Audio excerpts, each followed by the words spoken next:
باللہ من الشیطان الرجیم بسم اللہ الرحمن الرحیم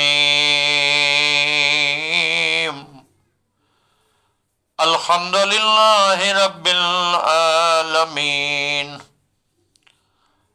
الصلاة والسلام علی اشرف الانبیاء والمرسلین۔ السلام علیکم سامعین کرام، آج ہم حسب معمول روز ہمارا ایک نیا موضوع ہوتا ہے۔ آج جس موضوع پر ہم بحث کر رہے ہیں اور روایات کا مجموعہ پیش کر رہے ہیں وہ ہے کہ خدا انکساری کو پسند کرتا ہے، اور انکساری رسالت مآب کی کچھ مثالیں دی جائیں گی۔ اسی طرح صحابہ کرام کے بارے میں بھی بتایا جائے گا۔ اللہ تعالیٰ کا نظام ہے، اللہ کو عاجزی پسند ہے، انکساری پسند ہے۔ اللہ کبھی تکبر کو پسند نہیں کرتا۔ جس چیز نے بھی انکساری کا اظہار کیا اللہ نے اسے پسند فرمایا۔ آج ہم رسالت مآب کی کچھ مثالیں پیش کر رہے ہیں، یعنی ان کے زندگی کے حوالے سے جو ان کے ساتھ پیش آئے واقعات جو ہیں وہ روایت کرتا ہے محمد ابن مسلم۔ وہ کہتا ہے کہ ایک دن میں جناب امام محمد باقر کی خدمت میں پیش ہوا۔ وہ کھانا کھا رہے تھے اور مجھے کھانے کی دعوت دی، میں شریک ہوا، کھانا کھایا۔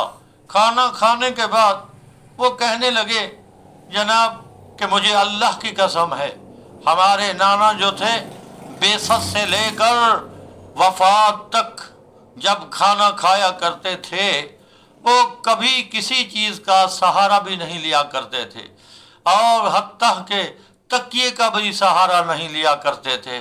اکثر لوگوں کو دیکھا ہے کھانا بھی کھا رہے ہیں اور سہارا بھی لے رہے ہیں، لیکن اس حدیث سے پتہ چلتا ہے جب کھانا کھایا جاتا ہے تو بغیر کسی مجبوری کے انسان کسی چیز کا سہارا نہ لے، کیونکہ آداب کھانے کے خلاف ہے۔